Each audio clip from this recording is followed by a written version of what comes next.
রাজ্যের শাসক দলের অর্থাৎ তৃণমূল সরকারেরই শেষ পর্যন্ত হাটে হাঁড়ি ভেঙে ছেড়ে দিল তৃণমূলের এই এক নেতা। শাসক দলের কাটমানি নিয়ে এবার বেফাঁস মন্তব্য করলেন তৃণমূলের এই এক নেতা। আর এই প্রকাশ্যে কাটমানি নিয়ে মন্তব্য করতেই এবার অস্বস্তিতে পড়ে গেল রাজ্যের শাসক দল। তৃণমূল নেতাদের বেফাঁস মন্তব্য করতে আগেই কিন্তু মুখে লাগাম দিয়েছিলেন তৃণমূল সুপ্রিমো মমতা বন্দ্যোপাধ্যায়। কিন্তু কে কার কথা মানে? আগে ঠিকাদার থেকে টাকা তুলে কাউকে দেওয়া হতো না, একাই পকেটে টাকা পুরতেন। আর এখন ভাগ সবাই পাই তৃণমূল নেতারা। এই বিস্ফোরক মন্তব্যে এবার শোরগোল পড়ে গেল রাজ্য রাজনীতিতেই। আরাবুলকে নিশানা করতে গিয়ে কাটমানি নিয়ে বেফাঁস মন্তব্য করে বসলেন রাজ্যের এক তৃণমূল নেতা শওকত মোল্লা।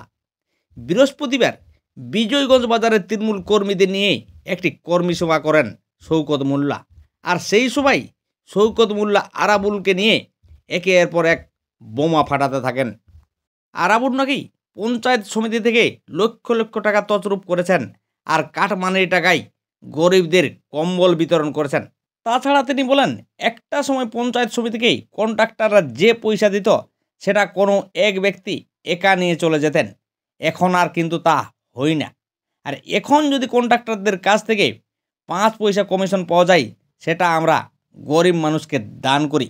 তৃণমূল নেতার এই মন্তব্য নিয়েই রাজ্য রাজনীতিতে জোর জল্পনা শুরু হয়েছে। অন্যদিকে আবার আরাবুল পাল্টা শওকত মোল্লাকে নিশানা করেন। উনি রাস্তার কাজের নাম করে কোটি কোটি টাকা তুলেছেন।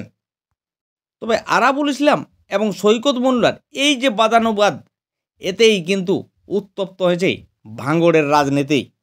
রাজ্যের তৃণমূল নেতার দুজনের যে বাদানুবাদ, সেটা কিন্তু ভালো চোখে দেখেনি তৃণমূল সুপ্রিমো। তবে আগামী দিনে এই তৃণমূল নেতাদের বিরুদ্ধে মমতা বন্দ্যোপাধ্যায় কী ব্যবস্থা নেয়, সেদিকেই তাকিয়ে কিন্তু রাজ্য রাজনীতি।